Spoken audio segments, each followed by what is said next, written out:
In this section, we'll focus on how to teach your agents how to nail the buyer strategy consultation and how to ensure that they get paid what they're worth.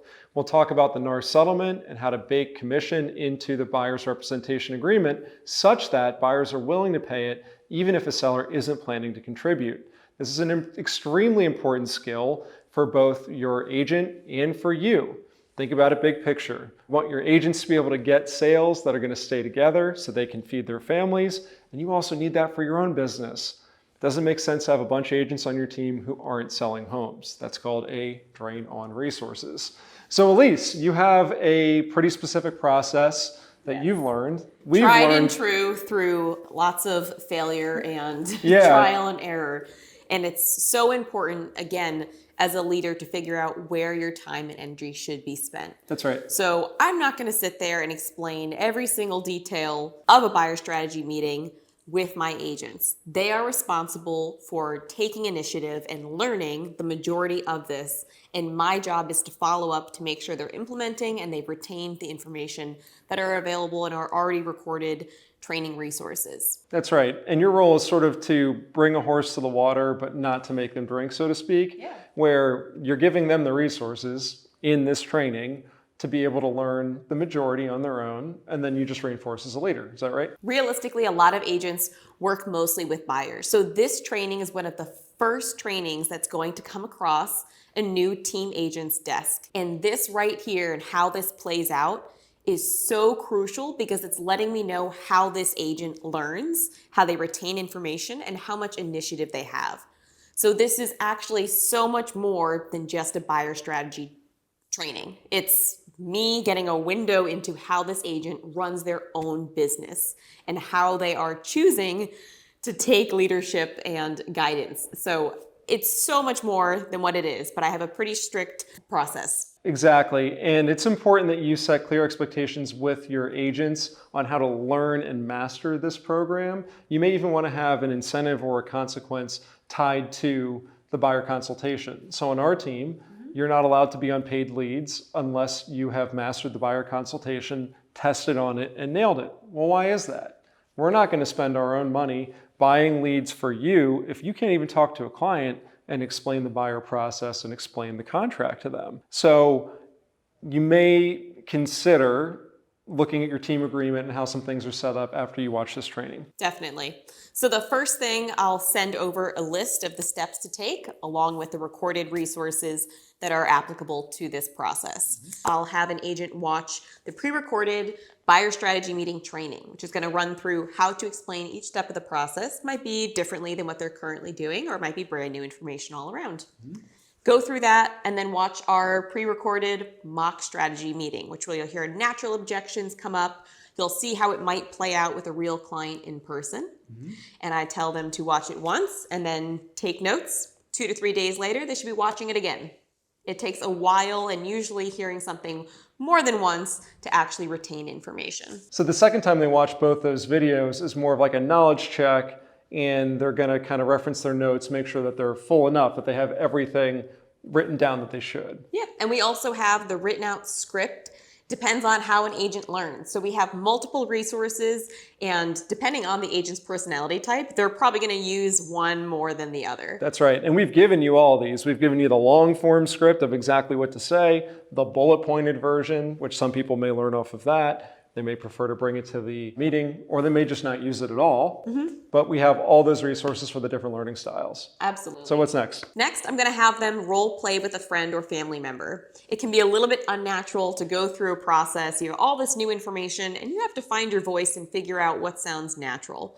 You could record that process, listen back to it for their own information. But really, that's going to be seeing if they actually retained the information and can implement some of it, even if it's not perfect yet. So they're role playing with a friend or family member, and that happens before they even come to you. So they're getting some of the jitters out, maybe recording it and listening back and hearing just how awkward they are the first time, right? Practicing with somebody at a similar skill level or somebody who has no skill level in the real estate world is really valuable, because I shouldn't have to just be a sounding board. My job is to give productive feedback. So getting through that, the silly kind of fumbling period, you can do that on your own. And that's really valuable and something that I learned of, I don't actually need to be there for that part of the process. That's right. I've even done script practicing just by myself in front of a mirror. You want to talk about awkward and uncomfortable, that's a lot harder than doing it live in front of a client. And it's a great way to practice. And then the following step is going to be recording what they think is their best attempt at the entire role-playing process. This could be in front of a friend and family member or on their own. And that recording's purpose is to be re-listened to. I want them to hear if they're saying filler words. I teach to take a significant pause in the learning process rather than going to using a filler word. So if that recording has 2 to 3 second pauses in there while they regather their thoughts, that's fine. It's for training purposes. And I'd much rather have that than having them try to fill a space to make it sound natural while they're learning new information. Similar to what we do in video, you can sometimes see that we pause a little bit more to say, okay, what's the next bullet point that I need to hit during this instructional session? That's how you get good at presenting anything. And that final recording can be listened to while they're driving, between showings, and that's very, very easy to practice. And then they're learning from themselves, and then that should be referenced back to our bullet point checklist of what should be included. They can see if they're missing anything valuable. They can reference it back to the main script, and also just the original training videos if they're being thorough. And they can see where they're falling apart and be a little bit more targeted in their training, which we'll go into after you finish the steps. Absolutely. By this time, they should be ready to sit down with you and have an effective training session. They have the information. We're going to go through an entire role-playing process. I'll be the buyer. I'll throw out fresh objections that are relevant to the current market we're in and see how they handle it. I'll throw some that might not even be in the training to see how they handle fresh new objections, which are naturally going to happen when you're sitting down with a client. So during the consultation, we take notes, we listen, and hold all of our feedback until the end. What I've found is that interrupting somebody and giving them feedback during that will mess them up for sure, and you don't have an opportunity to see their whole presentation. They may falter a quarter of the way in, but then nail the rest of it, and you'll never know that if you stop a quarter of the way in and give feedback. So I have notes from the mock buyer strategy session with my agent. I hold them for a second, and I'll ask the agent how they think they did. I might have some probing questions about their level of detail or thoroughness, how they felt they did about at certain times, certain sections during the strategy meeting. I want them to self-reflect, and that'll tell me a lot about their learning process and who they are as an agent too. I like to ask how they think they did compared to the first time when they were role-playing with that friend or family member.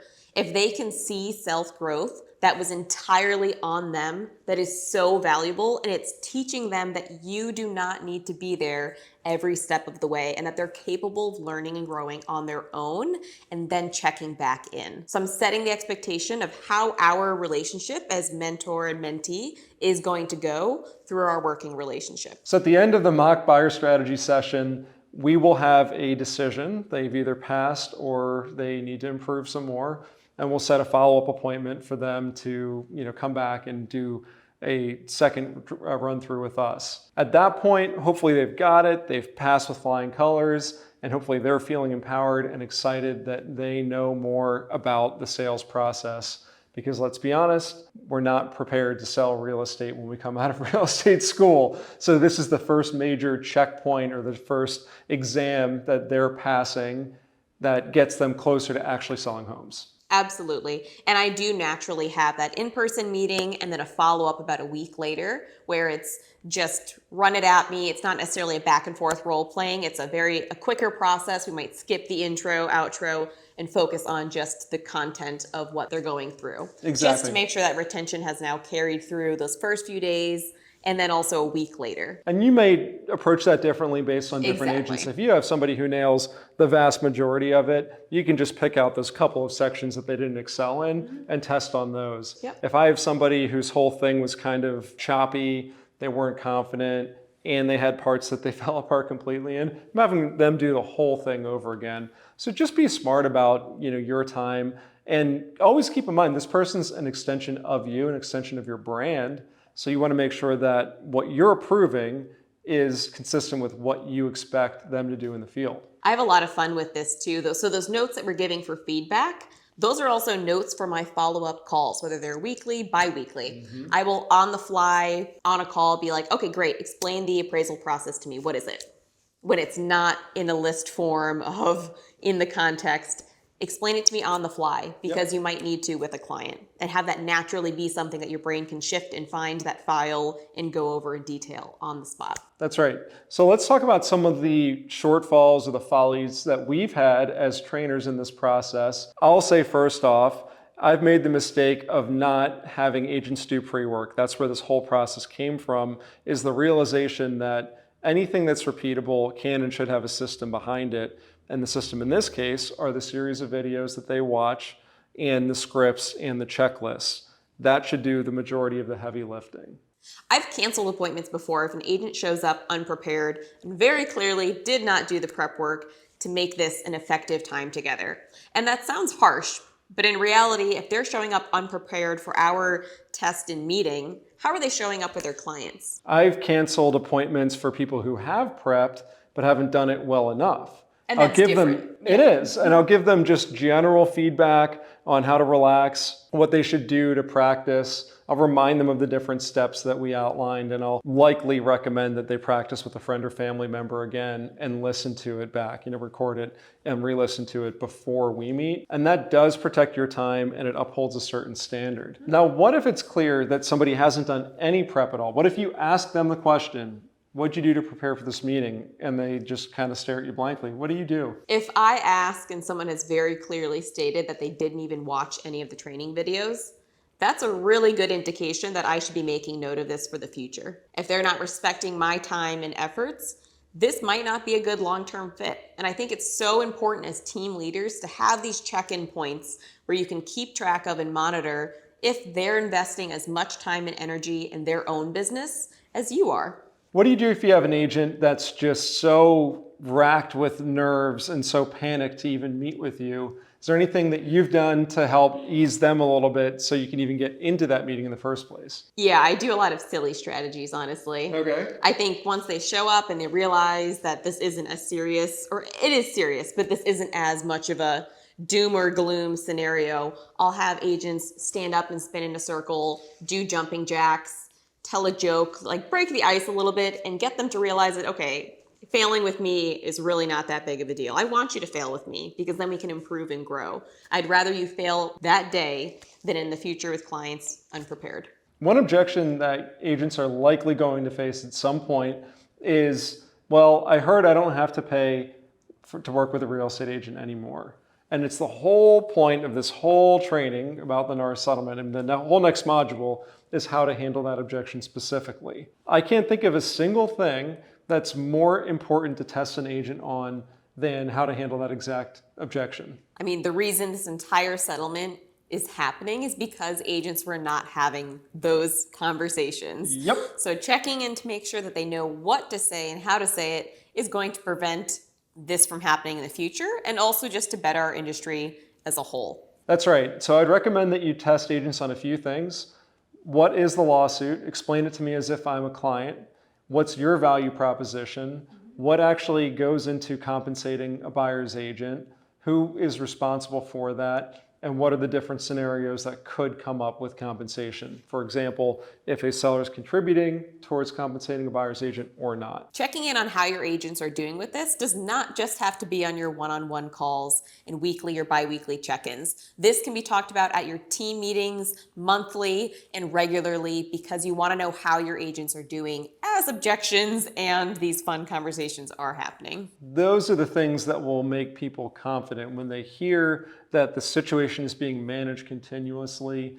They'll feel more empowered to be able to go out and have those conversations because it just becomes part of their day-to-day. And sharing successes and failures from other agents on your team is going to be so, so valuable because they're going to be more relatable than the stories as a team leader you're sharing. That's right. And the whole reason we were able to make this training in the first place is because we've been following this process for 5+ years each and training other agents on it. So you want to get to a point where there's that level of mastery from them just hearing this stuff over and over and over that they can train their clients or train other agents on it. Absolutely. You also need to look at the results over time. If you do this for a year with about a dozen agents and you find that they're all failing in one particular part, look at what you're talking about in your team meetings and see if you're emphasizing what's in the process enough or not. They may not be practicing that one particular section because you haven't put enough importance on it. which is why it's so important to have the pre-recorded and pre-thought out trainings and resources that we have available at Reinvest. We have it all done for you, where you're tapping into what's already available and then simply giving it to your agents. Where I most often see agents fail is in their level of confidence when presenting the buyer strategy meeting information and content, which is my favorite point for an agent to fail in, because that's easy for me to train on. I can help you build confidence, and confidence comes from knowing what you're talking about, how to say it, and when to say it. And that's easy. So getting past that hurdle of the information itself, from there it's just fine tuning, and that's just a give and take process. It's going to come through experience and building confidence in who you are and what you're able to bring to your clients. Perfect. So we should be looking at the overall skill set that the person has, confidence, clarity, getting right to the point, and we should be looking at their knowledge of the actual process and how they explain it. The two areas that I find that agents struggle the most from, the kind of knowledge of process are with explaining inspections and explaining the math on the front page of the offer math and the mortgage contingency. So I've become really good at kind of honing in on what problems agents have with explaining that and how to coach to those once they've finished going through the whole mock presentation. Absolutely. And as a team leader, at the end of all of this is going to give a huge insight into how this agent runs their business. I'm going to have direct knowledge of their ambition, intellect, confidence, and ability to retain information, which ties back to a lot of those prior points. We try to give every answer we possibly can to the follies of leading agents, but we all know that people are unique and unique problems can come up. That's why we've created the Reinvest community where you can ask questions and engage. So if you have pitfalls with specific agents and they're not getting something, or you don't know if you're at one of those hard decision points of terminating or retaining, engage in the community, ask the question. You'll have other team leaders that chime in and help you out.